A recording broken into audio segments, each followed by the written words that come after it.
Hi, this presentation is about calculating pre-K monthly payments. This presentation and slides are specific to local school systems. If you are a private provider or other public provider, please find the presentation that is specific to you. This presentation has information that's a little bit different for local school systems. Hi everyone, I'm Susan Adams. I'm the Deputy Commissioner for Georgia's Pre-K and Instructional Supports.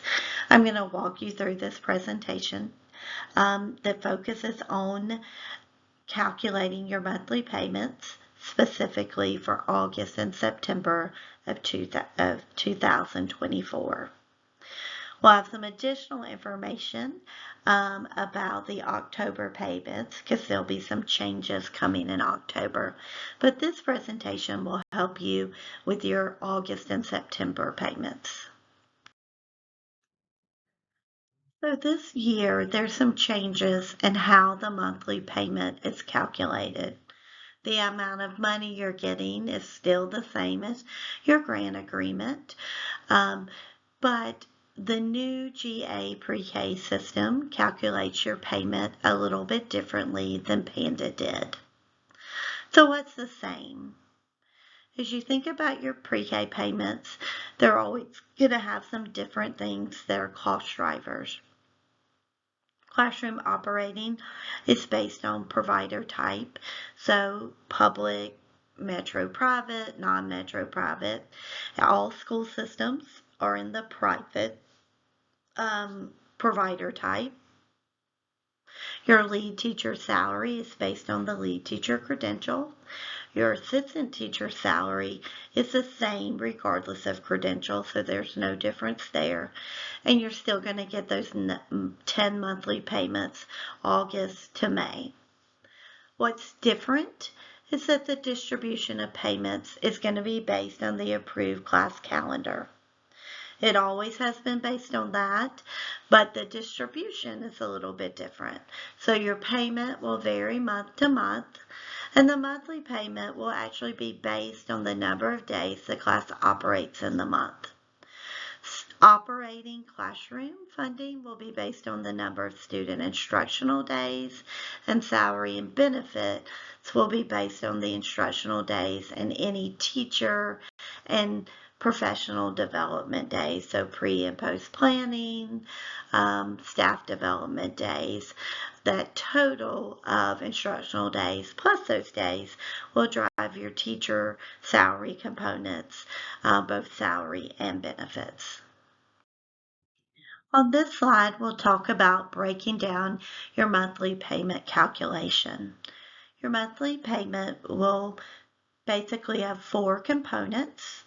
Your operating, which includes your classroom and your transportation funding, your lead teacher salary, your assistant teacher salary, and then your benefits for lead and assistant teachers.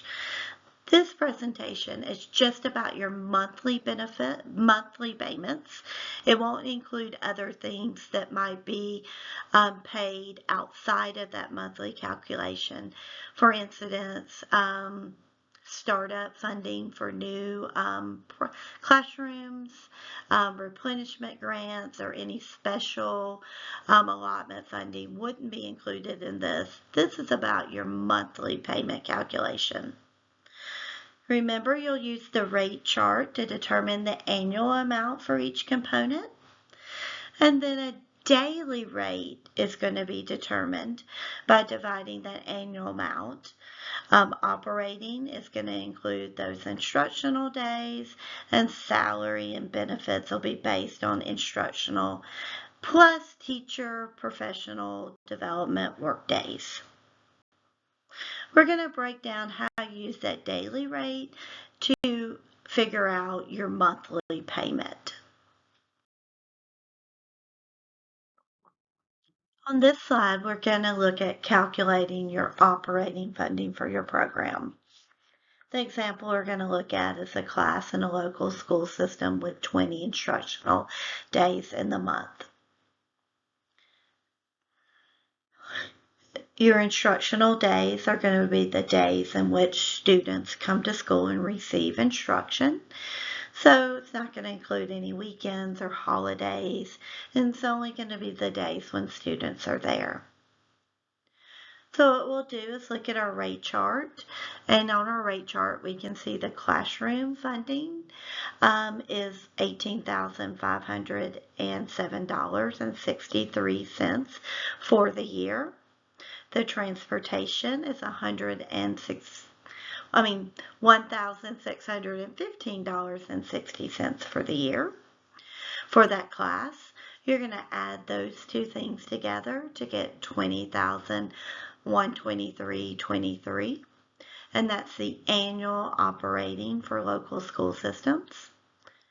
You're going to divide that by the number of instructional days in the year. Typically, that's 180 days, and that would give you a daily rate of $111.80. Now, your program may have a waiver to have less instructional days, maybe 178 or 179. You're going to want to divide by your instructional days for this classroom. Then to get the daily rate, what you're going to do is to get the monthly rate, you're going to take that daily rate of $111.80, and you're going to multiply that by the total days of student instruction for the month. And in this classroom, there were 20 student instructional days. So $111.80 times 20 is $2,235.91 for this month for your operating and transportation. Now let's look at calculating the lead teacher's salary. The example that we're going to look at is a lead teacher with T4 certification with a total of 22 days in the month. That 22 days is instructional plus teacher work days. So 20 days with students and then 2 additional days. Those could be pre or post planning. They might be professional learning days. They're days without students. It wouldn't include holidays or weekends. It's just days that teachers are working. So if we look at that rate chart for local school systems, we can see the annual salary of $45,320.73 for a lead teacher with T4 certification. So what you're going to want to do first is to determine the annual rate, the daily rate. You're going to look at the annual salary divided by the total annual days. That's work days and student instructional days.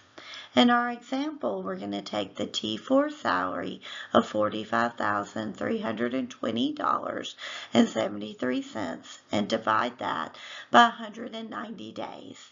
190 days is the typical number of days, 180 with students, and then 10 teacher work days. However, if your program has a waiver to have less days, then you'd want to use the total days here that teachers are working. So your student days, instructional days, plus those teacher work days. In our example, that's $45,320.73 divided by 190 days, which would give us a daily rate of $238.53. Then you're going to take that daily rate and do it times the total number of teacher days for the month. And remember, in this example, it was 22 days, 20 with students, and then 2 additional teacher work days. So that's going to be that daily rate of $238.53 times those 22 days to equal the total monthly salary payment for lead teachers of $5,247.66. Now let's look at calculating assistant teacher salary. Assistant teacher salary for the month is a little bit easier to calculate because you'll see that all assistant teachers are paid the same annual salary regardless of credential. That salary is $25,741.35. This assistant teacher worked a total of 22 days in the month that we're calculating. That 22 days is the instructional and teacher work days.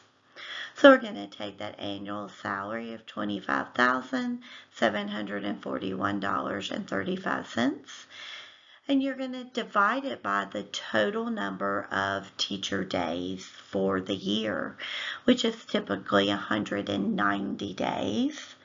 And then you're going to get the daily rate of $135.48.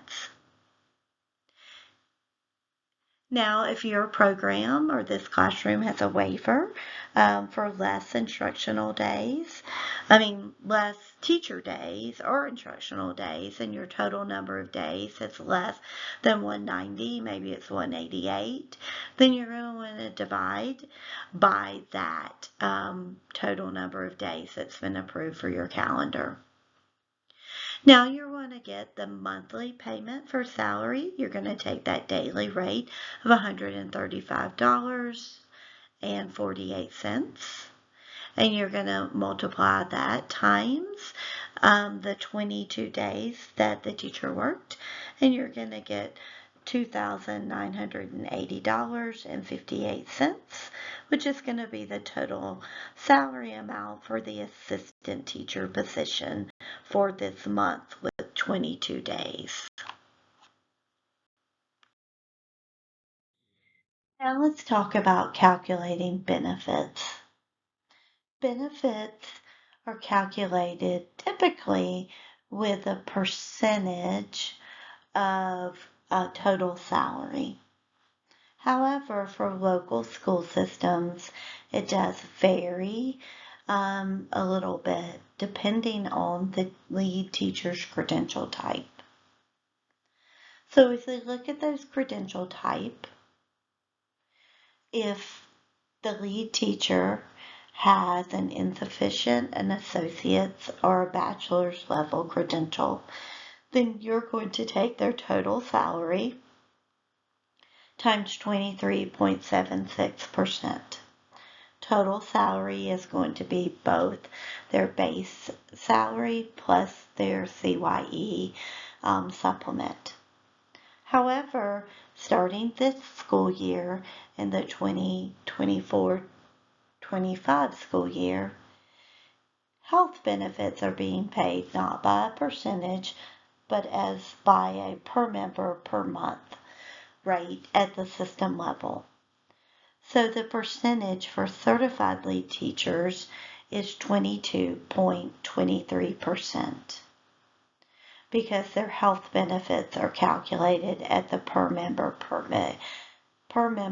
per month rate, and that's paid at the system level.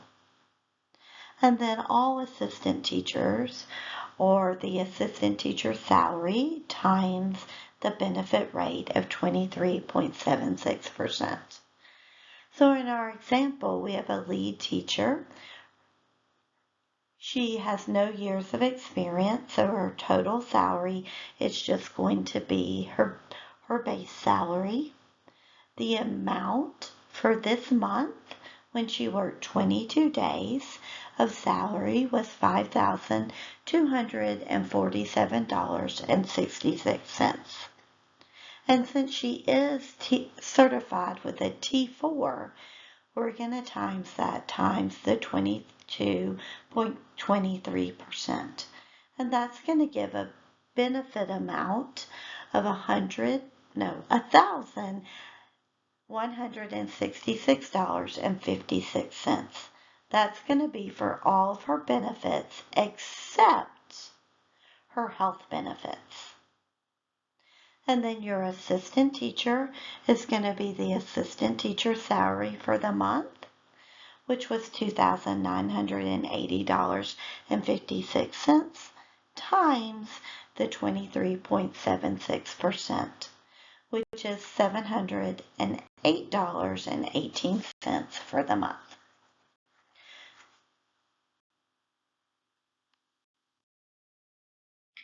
Now let's put that all together for your monthly total for this class. So this is a monthly payment for a class in a public school with a teacher with a T4 certification. Your operating is going to be $2,235.91. Your lead teacher salary for her base salary is going to be $5,247.66. Now, this teacher did not have any CYE, but if she did, you would add the supplement. Your assistant teacher salary for the month is $2,980.56. And then your benefits total, and you're going to get that by adding the lead teacher amount and the assistant teacher benefit amount. And that's going to be $1,874.74. Now remember, this is going to include all of your benefits except for the health benefit, because this teacher is a certified teacher, so she's going to be included in your per member per month, or PMPM, benefit that's paid at the system level. So it won't show at this class, it'll show in your system level payments. So now your monthly total for this class is $12,338.87. Now this is going to include everything except your public school certified teacher health benefits, and that's going to be included at the system level.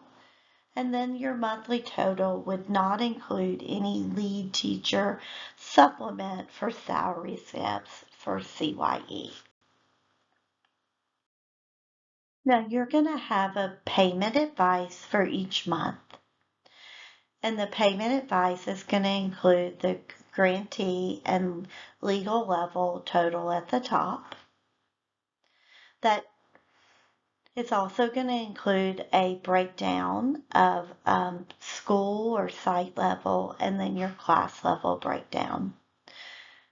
On that payment advice, you'll be able to look at operating and then salary, broken down by lead teacher salary, lead teacher supplement, lead teacher benefits, assistant teacher salary, and assistant teacher benefits.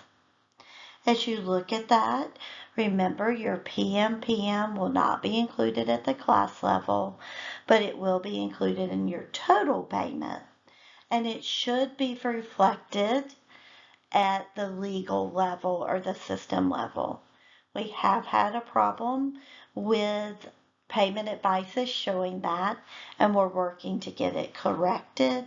So your PMPM, while it is included in your payment, has not been reflected on your payment advice. Now, what we've just went through is payments for September and August and September, and how you break them all down.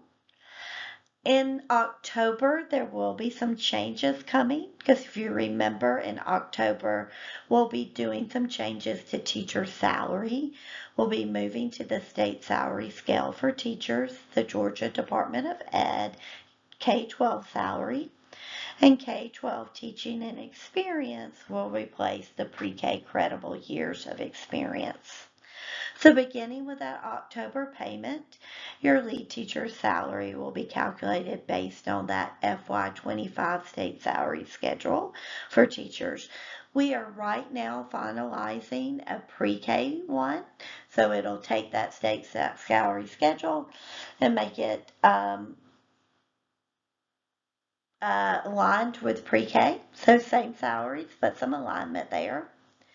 And we'll get that posted for you hopefully next week, which it will be the third week in September.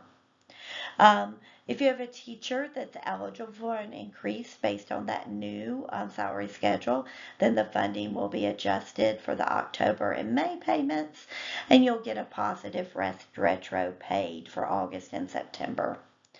If the teacher's current salary is more than the new salary step in the new schedule, then the salary will not be adjusted, but no negative retros will be taken. So teachers won't lose money. They'll continue to be paid at that same schedule.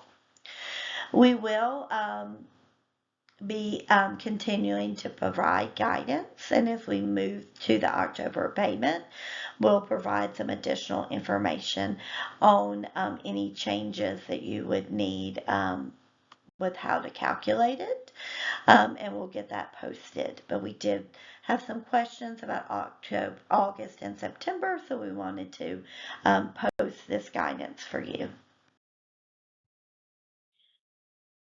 If you still have questions, here's a couple ways to get help. You can contact your pre-K specialist who may be able to walk through your payments with you and answer questions. If you're walking through it and you feel like there's an issue with your payment advice or your payment doesn't feel like it's calculated correctly, you should enter a help ticket in GA Pre-K and we'll get back in touch with you. Or you can also call the pre-K specialist of the day and they'll be able to help you. Thank you for taking the time to listen to this presentation. I hope that it was helpful and it answered some of your questions on calculating monthly payments. If you have any other needs that I can help you with, again, my name is Susan Adams. I'm the Deputy Commissioner for Georgia's Pre-K and Instructional Supports. I am always happy to be available to answer questions, to listen to concerns. The easiest way to get in touch with me is to give me an email and I'll answer your questions, or I'm happy to set up a time to talk.